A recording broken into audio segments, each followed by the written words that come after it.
All right, our next speaker, Gábor Halász from Oak Ridge National Lab. You need to switch. Got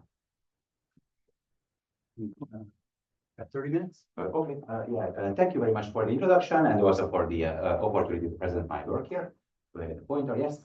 Okay, so in this theoretical talk, I will describe how one can use inelastic scanning tunneling spectroscopy to probe the non-Abelian Kitaev spin liquid through the lens of non-magnetic spin vacancies.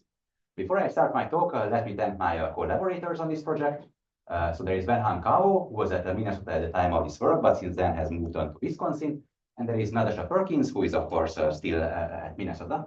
And I would also like to acknowledge the Quantum Science Center for supporting my research. So let me start with a brief general introduction to quantum spin liquids. So in contrast to conventionally ordered magnets that we all know about, quantum spin liquids are not characterized by a classical long-range order corresponding to spontaneous symmetry breaking, but instead by a long-range quantum entanglement. And indeed, quantum spin liquids can be loosely defined as magnetic insulators with a long-range entanglement. And this long-range entanglement also gives rise to a rich variety of interesting emergent phenomena. For a start, the fundamental spin degrees of freedom fractionalize into a bunch of non-local quasiparticles that behave like topological defects on the underlying quantum state, in the sense that they can never be created or destroyed on their own, only together with other similar non-local quasiparticles. And these fractionalized quasiparticle excitations also have non-trivial anionic particle statistics. They are neither bosons nor fermions, but something beyond this conventional dichotomy. And in the most interesting non-Abelian case, one can actually manipulate the underlying quantum state by just braiding these anyons around each other. And finally, in the case of gapped spin liquids, we also have a topological order and a corresponding robust grounds of degeneracy on a topologically non-trivial manifold, such as a torus, which is completely protected against arbitrary local perturbations. And these interesting properties also make quantum spin liquids, especially their gapped non-Abelian types, highly promising from the perspective of topological quantum computation. So arguably the most well-studied quantum spin liquid these days is the Kitaev spin liquid. So this spin liquid phase is of particular importance because on the one hand, it is believed to be relevant for a bunch of experimental materials, such as the honeycomb iridates and the alpha-ruthenium chloride. And on the other hand, it also has a nice exactly solvable limit, where it is described by the celebrated Kitaev honeycomb model that kind of allows for more in-depth theoretical investigations. So let me briefly just introduce this model for those of you who are not familiar with it. So as the name suggests, the Kitaev honeycomb model lives on a honeycomb lattice. There is a spin 1/2 degree of freedom at each side of the lattice. And then we assume that nearest neighbor sides are connected by Ising interactions, but in a specific bond-dependent way. So notice there are 3 kinds of bonds in the system, depending on their orientation and denoted by different colors here, which we can call X, Y, and Z bonds. And then we say that nearest neighbor spins connected by X, Y, and Z bonds are coupled by their X, Y, and Z components respectively. So this is then the Hamiltonian of the model with an overall exchange constant J. And remarkably, this model has a reasonably simple exact solution. So the first step of the exact solution is to notice that there are these commuting conserved quantities in the system. Namely, for each hexagonal plaquette P, one can define a plaquette operator WP, which is just the product of 6 spin operators around the plaquette, and which can take eigenvalues plus or minus 1. And these plaquette operators indeed commute with each other and also with the Hamiltonian, which says that they are indeed commuting conserved quantities. And because of that, we can identify these plaquettes as non-interacting excitation. And in particular, we can say that at each plaquette P, there is a non-trivial gauge flux excitation denoted by phi here, if the corresponding plaquette eigenvalue is -1 rather than +1. So the second step is to write each physical spin as a product of 2 Majorana fermions, a bond fermion B and a matter fermion C. And what I want to emphasize here is that this spin fermionization is not merely a neat mathematical trick, but it has deep physical meaning. And what it kind of reflects is that these 2 kinds of Majorana fermions, the bond fermions and the matter fermions, are actually the natural elementary excitations of the Kitaev model. Now, the bond fermions, as their name suggests, are localized at specific bonds of the lattice, and they provide a redundant description of the fluxes that were introduced on the previous slide. In particular, any bond fermion excitation at a given bond corresponds to a pair of flux excitations phi at the two neighboring planets. And in addition to being localized, these bond fermion or gauge flux excitations are also gapped. There are also the matter fermions, which are also commonly known as simply Majorana fermions, rather confusingly, because of course the bond fermions are also Majorana fermions. In any case, so in contrast to the bond fermions, these matter fermions are delocalized over the entire lattice and are gapless at Dirac points corresponding to the K points of the Brillouin zone. So what we learned from this exact solution is that the ground state of the Kitaev model is this quantum spin liquid, which contains these two kinds of fractionalized excitations, the gauge fluxes, which are gapped, and the matter fermions, which are gapless. And this gapless spin liquid ground state is commonly known as the gapless Kitaev spin liquid, or simply the Kitaev spin liquid. Now, what's perhaps the most interesting about the Kitaev model is if one then breaks time reversal symmetry, for example, by applying an infinitesimally small magnetic field, then these gapless matter fermions are immediately gapped out and form topologically non-trivial bands with finite Chern numbers that are also connected by a chiral edge mode that runs along the boundary of the system. At the same time, the gauge fluxes that were gapped to start with acquire non-Abelian particle statistics and become these non-Abelian Ising ions that have Majorana zero modes bound to them. And importantly, these spin liquid-based Majorana zero modes have exactly the same kind of fusion and braiding properties as their perhaps more well-known counterparts in topological superconductors. And it is because of these non-Abelian Ising ions that this new gapped spin liquid that one gets from the gapless Kitaev spin liquid by breaking time reversal is called the non-Abelian Kitaev spin liquid. And this non-Abelian Kitaev spin liquid is the subject of the rest of this talk. So arguably the most promising candidate material for realizing this non-Abelian Kitaev spin liquid or any Kitaev spin liquid for that matter is ruthenium chloride. So this layered honeycomb magnet kind of exhibits zigzag magnetic order at zero magnetic field. However, this magnetic order can be destroyed by applying a sufficiently large in-plane magnetic field on the order of about 7 Tesla. And there is experimental evidence for a non-Abelian Kitaev spin liquid phase in this intermediate field range, roughly between 7 and 9 to 10 Teslas. In particular, some thermal transport experiments observe half-integer quantized thermal Hall conductivity, which is consistent with the chiral Majorana edge mode of the non-Abelian Kitaev spin liquid. However, these experiments are, of course, highly controversial. The situation is very far from conclusive. So it is clear that we need also alternative experimental approaches that can probe the non-Abelian physics in these Kitaev candidate materials even more directly. And in this regard, an exciting recent development is this inelastic electron tunneling measurement by Adam Sen's group at the University of Waterloo, where they take an atomistically thin layer of ruthenium chloride and sandwich it between two metallic electrodes. And then they measure the tunneling current between the two metallic electrodes as a function of the bias voltage. And the point here is, as the electron tunnels between the two electrodes through the magnetic insulator, the electron interacts with the spins there and creates spin excitations. And because of that, the tunneling response, the tunneling current as a function of bias voltage, becomes sensitive to the spin dynamics inside the magnetic insulator. And in particular, one can show that the second derivative of the tunneling current with respect to bias voltage, which is the first derivative of the usual tunneling conductance di over dv, is actually proportional to the dynamical spin structure vector at an energy that corresponds to the bias voltage. And using this technique, Adam and colleagues are indeed able to resolve the Magnon excitations of ruthenium chloride in one layer, 2 layer, and 3 layer samples alike. What are the assumptions that goes into this result that the differential conductance is spin structure factor? Yeah, so you have to kind of evaluate all possible inelastic processes when you calculate the di over dv. So you don't just get tunneling straight from the one electrode to the other. It can also kind of go down in energy. But does that assume that the electron are going into the Yes, so the electron goes into the other electrode. And okay, so one important assumption is that the these substrates are boring in the sense that they have approximately constant density of states. Sure. So of course, if otherwise there would be another more trivial contribution to d squared or dv squared just coming from the derivative of the density of states with respect to v. But if that's not the case, then another mechanism can happen that so the way to understand it is if you try to evaluate di over dv, you get an integral over the various amounts of energy that the electron can lose as it tunnels through the magnetic insulator. So di over dv becomes an integral over all possible energies up to the bias voltage. And then of course, if you differentiate it, you just get this. I was asking a very simple question. The IDV is about the charge. Yes.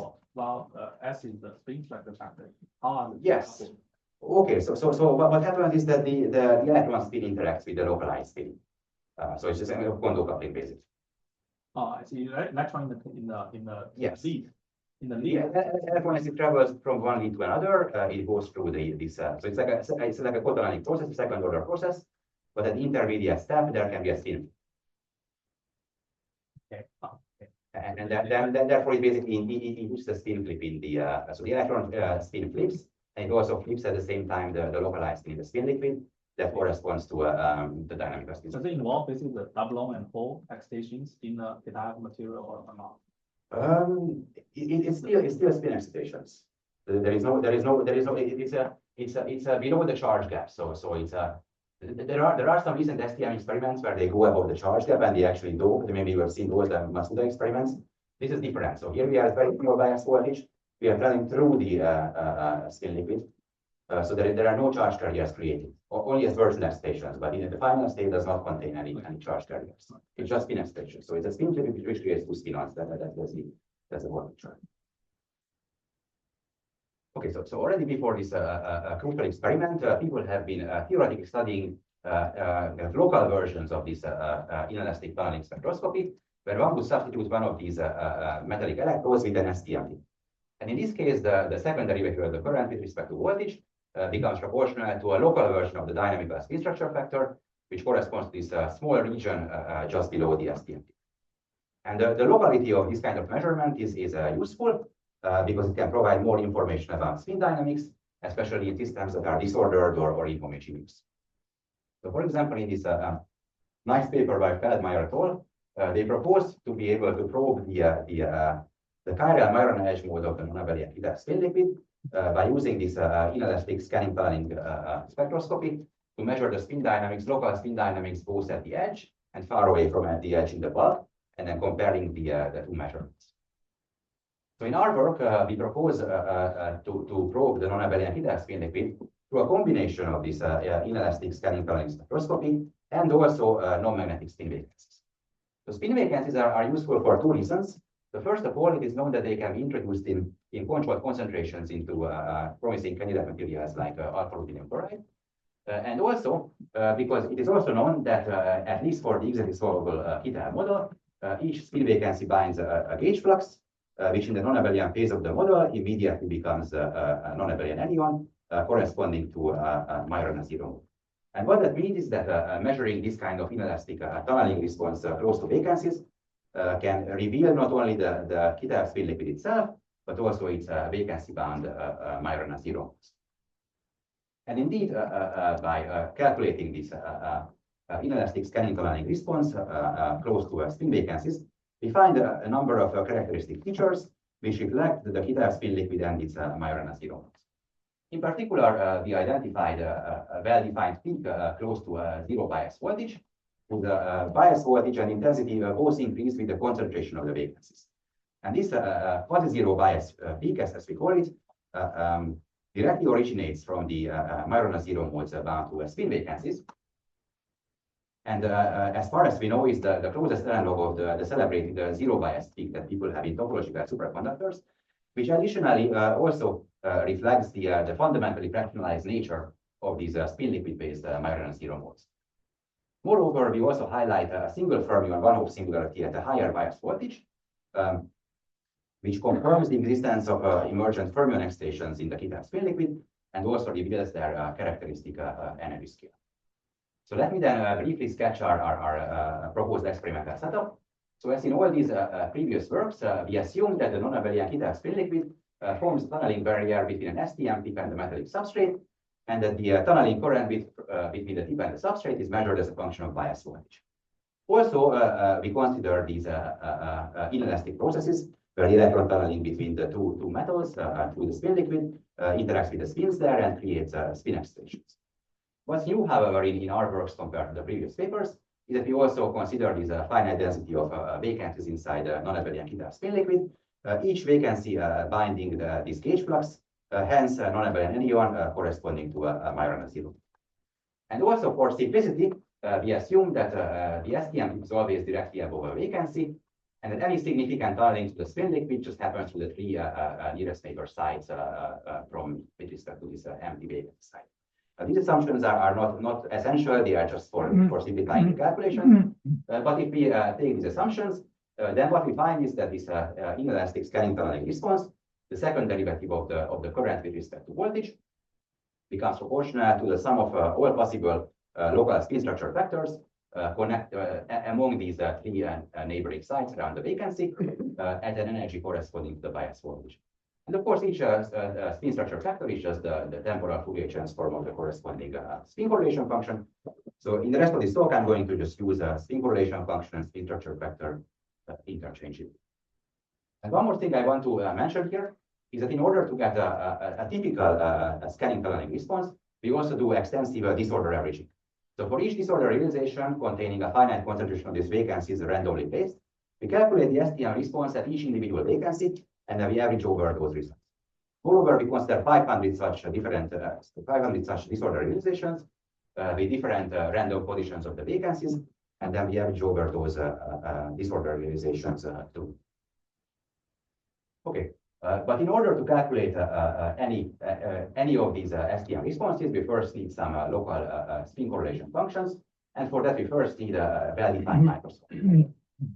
So the naive choice would be just to take the Kitaev Hamiltonian HK and just add some Zeeman terms corresponding to the external magnetic field. The issue is, however, is that these Zeeman terms don't commute with the fluxes, so they break the integrability of the model, and then we just cannot do anything anymore. So instead, we consider this simple minimal model, which preserves the exact solution of the original Kitaev model, but also captures all the relevant low energy physics. So this minimal model has three terms.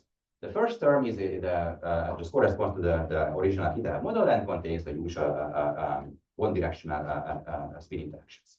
The second term contains these three spin interactions that were already introduced by Kitaev in his original paper in order to account for the effect of the magnetic field inside the bulk of the spin liquid. To get this term, one perturbatively projects these Zeeman terms to the ground state flux sector of the Kitaev model to, in the end, obtain a term that by construction commutes with the fluxes and thus preserves the exact solution. However, in the presence of vacancies, one can also add this third term to the Hamiltonian, which we call the H term, because it just has the direct coefficient H coming from the magnetic field. The point being that at any side that connects to the vacancy with an alpha bond, where alpha can be X, Y, or Z, the alpha component of the Zeeman term actually commutes all the fluxes, because the two fluxes if the anti-commute with just become part of this bigger flux due to the presence of the vacancy. And what that means is that this kind of special Zeeman term can be added to the Hamiltonian with no problem. It doesn't, it preserves the exact solution.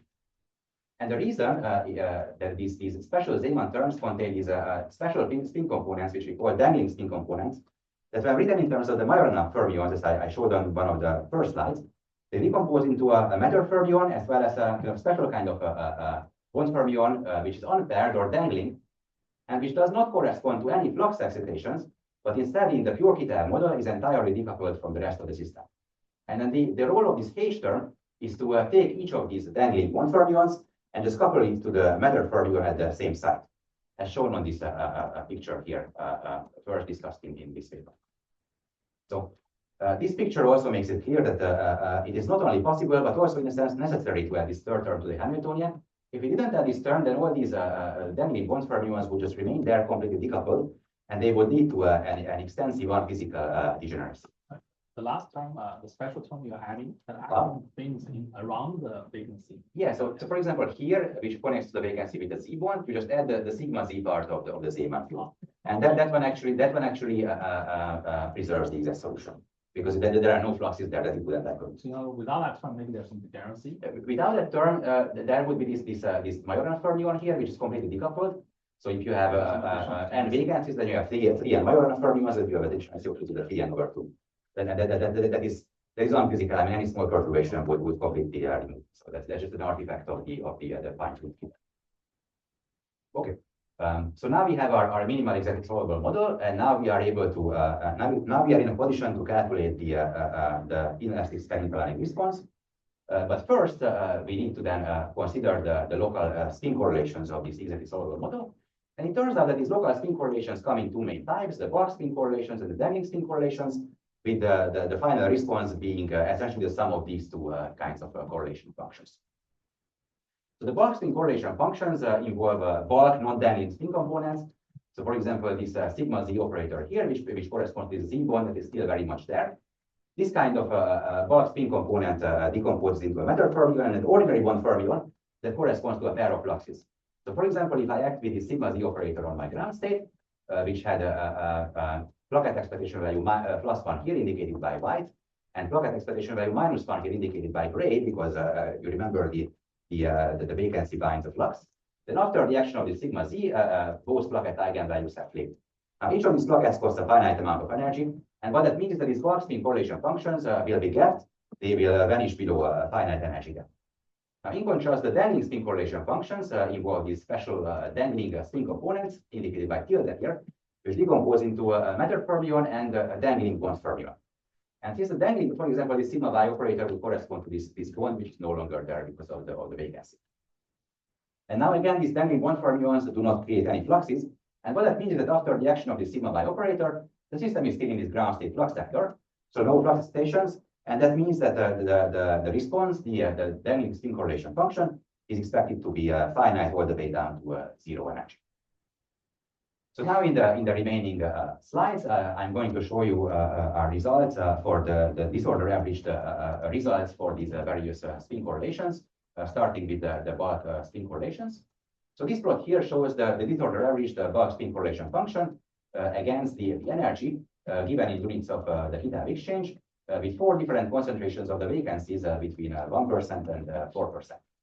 And since it involves flux creation, it's not surprising that this bulk spin correlation function looks rather similar to the spin correlation function of the clean model without any vacancies that was already evaluated many years ago. In particular, it has this pronounced peak at low energies and the broad diffusive feature that's continuing at higher energies. Moreover, if we then zoom into this low energy region indicated by gray here, then we see that indeed this bulk spin correlation function is gapped. It vanishes below a finite energy gap as expected. Now the dangling spin correlation function in contrast looks very different. So it also has a pronounced peak at low energies and a broad diffusive continuum at higher energies. However, this broad continuum is much stronger comparatively. And also it is far from featureless. It has this sharp peak at approximately twice the Kitaev exchange. Moreover, if you zoom into the low energy region indicated by gray here, then we see that as expected, this dangling spin correlation function remains finite all the way down to the lowest energies. And in particular, below this pronounced low energy peak, there is another peak at even lower energies, very close to 0 energy. And by this very low energy peak, the quasi-zero energy peak is much weaker compared to this other more pronounced peak. It has this rather peculiar dependence on the concentration of the vacancies. So the point is that both the peak energy and the peak intensity increase together with the vacancy concentration. Now, to understand all these interesting features that we find in the dangling spin correlation function, it is useful to remember that dangling spin components fractionalize into matter fermions, as well as dangling bond fermions that are coupled to the matter fermions or hybridized in the matter fermions through this H term, the third term of our Hamiltonian. And then if we consider the energy spectrum of these hybridized fermion modes, then we find that this spectrum contains 3 distinct bands. The highest energy band contains bulk delocalized modes that are largely inherited from the clean model with no vacancies. In contrast, the 2 lower energy bands contain localized modes that are induced by the presence of the vacancies. Now, the upper localized modes here can be understood as matter fermions trapped by the vacancies, while the lower localized modes directly originate from these dangling bond fermions around the vacancy and can actually be interpreted as Majorana zero modes. In fact, the only reason that these lower localized modes are not exactly at zero energy is because this dangling bond fermion, these Majorana zero modes, hybridize with each other because they have a finite density. Now, if we then also recall that each dangling spin component decomposes into exactly one dangling bond fermion and exactly one matter fermion, it is clear that the dominant features in the dangling spin correlation function will correspond to excited state that have one excitation from the lower localized band of largely dangling bond fermion character, and one excitation from either the upper localized band or the bulk band, which are of largely matter fermion character. And with that understanding in mind, we can then return to our results and try to interpret this high energy continuum. And then it's pretty clear that this high energy continuum must come from excited states that contain one excitation from the lower localized band and one excitation from the bulk band. And since these bulk modes are inherited from the clean model and the lower localized modes cost approximately zero energy, it is not surprising that this higher energy continuum largely follows the single fermion density of states of the clean model. And then it is also clear that this sharp peak at twice the Kitaev exchange is just a single fermion, a one-hole singularity coming from these matter fermions, which is also known to be at twice the Kitaev exchange. And I would like to pause here and just say that I think this result is rather remarkable, because remember that these matter fermion excitations, they are fractionalized excitations, so no local probe can couple directly to a single one of them. And yet it seems that this kind of indirect STM measurement can somehow probe a single particle property of these matter fermions, the single particle density of states. And the underlying reason is, of course, that one still always creates two fermions at the same time. It just happens to be that one of those fermions is essentially a Majorana zero mode that costs zero energy. And moreover, since this one-hole singularity is at twice the Kitaev exchange, or at least approximately, in presence of perturbations, if one can then measure this one-hole singularity, then one can use it to extract the size of the Kitaev exchange, which is a subject of debate in the community. So if we then move on to the low energy part of our dangling spin correlation function, then we can also understand that this pronounced low energy peak must come from excited states that contain one excitation from the lower localized band and one excitation from the upper localized band. And then it is also clear that this kind of quasi-zero energy peak must come from excited states that have both of these excitations from the lower localized bands. Now, since both of these excitations then are of largely dangling bond fermion character, their product has little overlap with the spin, which is the product of one dangling bond fermion and one matter fermion, which explains why this peak is comparatively weaker. Moreover, in order to, because of the Pauli exclusion principle, this peak can only have a finite intensity if one can simultaneously excite two distinct fermion modes from this lower localized band, which in turn requires that different dangling bond fermions, different Majorana fermions, have a finite overlap, spatial overlap, and finite hybridization. And if you remember that I said that the only reason that these lower localized modes are not exactly at zero energy is the finite hybridization between these Majorana zero modes, then it becomes clear why there is this correlation between the peak energy and the peak intensity. Both the finite peak energy and the finite peak intensity come from a finite hybridization between different Majorana zero modes, which of course becomes stronger with increasing vacancy concentration, because as the vacancies move closer to each other, these Majorana zero modes, roughly corresponding to these red ellipses, can start overlapping more. And what I want to emphasize here is that this correlation between the peak energy and the peak intensity is entirely specific to these spin liquid based Majorana zero modes and reflects their fundamentally fractionalized nature. So for example, in topological superconductors, if one separated the Majorana zero modes very far apart, which is the limit where they truly become Majorana zero modes, an STM would still be able to couple to a single one of them. And what that means is by the peak energy goes to zero, the peak intensity remains finite. That's the basis for the celebrated zero bias. But here in quantum spin liquids, the STM can only couple to Majorana zero modes if multiple of them come close to each other, at which point they necessarily hybridize and shift to finite energy, which means that one would never really see a zero bias peak, only a quasi-zero bias peak, as we showed here. And finally, in this last 2 minutes or so, let me show you our final results for the disorder averaged inelastic scanning tunneling response, the second derivative of the tunneling current with respect to bias voltage, which is basically just the sum of the two responses I previously showed, the dangling and bulk spin correlation functions. And now this response is mostly dominated by the bulk component. For example, this very strong peak comes entirely from the bulk component. Nevertheless, most of the interesting features that I pointed out in the dangling component are still observable. In particular, the single fermion Van-Hoff signal is still visible simply because of its singular non-analytic nature, even when added to a large bulk contribution. And this quasi-zero bias peak, whose bias voltage and intensity both increase together with the vacancy concentration, remains observable simply because it sits inside the finite energy gap of the bulk spin correlation function. And with that, I would like to thank you for your attention.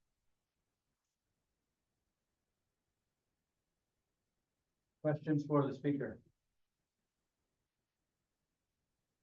I've got a question. Let's say you put a non-magnetic impurity in instead of a vacancy, would you expect similar? Yeah, that is any kind of defect. It's a question whether that would actually bind a non-trivial anion or not, and that depends on detailed microscopics. Now, having said that, that there is like a roughly 50% chance that it will bind some kind of anion. It's not likely for it not to bind an anion than to bind an anion. It's a matter of calculating the lowest energy of anionic sector and non-anionic sector, which one ends up being lower in energy. So I would think that even if you add another kind of defect, that there is a fair chance that this would happen.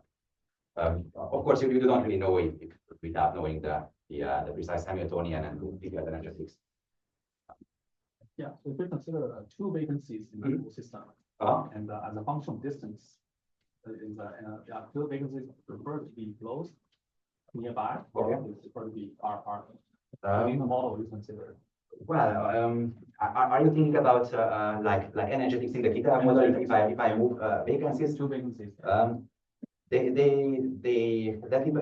depends on sublattice. So if they are on opposite sublattices, I think there is a negative energy. They're same, so it's a positive energy. I see. But if you just let them move freely, then they would like to clump together because the large negative energy is at the nearest neighbor position. So in fact, they would just phase separate. If you just take the pure Kitaev model with some vacancies in it. Now, of course, that would not correspond to real material. So and the real material they cannot move. So it's yes. What do you think is the most qualitative feature in all of this, which would enable you to say that yes, you are in the Kitaev spin liquid phase? I think it's this low energy peak. So it's I mean, for a start, I mean, let's say you think about ruthenium chloride at 8 Tesla magnetic field. People accept that it has a finite spin gap. So what that means is that if you have a clean system, then you shouldn't find any magnetic excitations below some energy gap. So if you see something in that energy gap, that is so another thing that I didn't kind of emphasize that this peak is at an energy that's like parametrically smaller than the fundamental energy scale. So if you had some magnetic system, you could still have some state inside the gap, but that would typically be on the order of the exchange constant. Maybe like 10% of it or 20%. It wouldn't be below 1%, and here it can go down to like 1% of the Kitaev exchange. So already the fact that you would see something at very low energy compared to the fundamental exchange is suspicious. But then the thing that really makes it clear is this peculiar dependence on the vacancy concentrations. The fact that both the energy and the intensity increase. Again, if you took like a conventional magnon bound state, then the energy would increase, or the energy would no, sorry. No, that's not true. So it could broaden, the peak would broaden as the different vacancies come close to each other because these different localized states form bands. But you wouldn't expect their intensity to change, for example, because you can couple to a single one of them directly. Here you cannot do that. So this intensity change is again specific, and also the energy change coming from zero. So those would stay at a finite energy and would be slightly normalized. It starts from zero, and then there's an order one change in its energy as a function of concentration. So these I think would all indicate fractionalization. Thank our speaker again.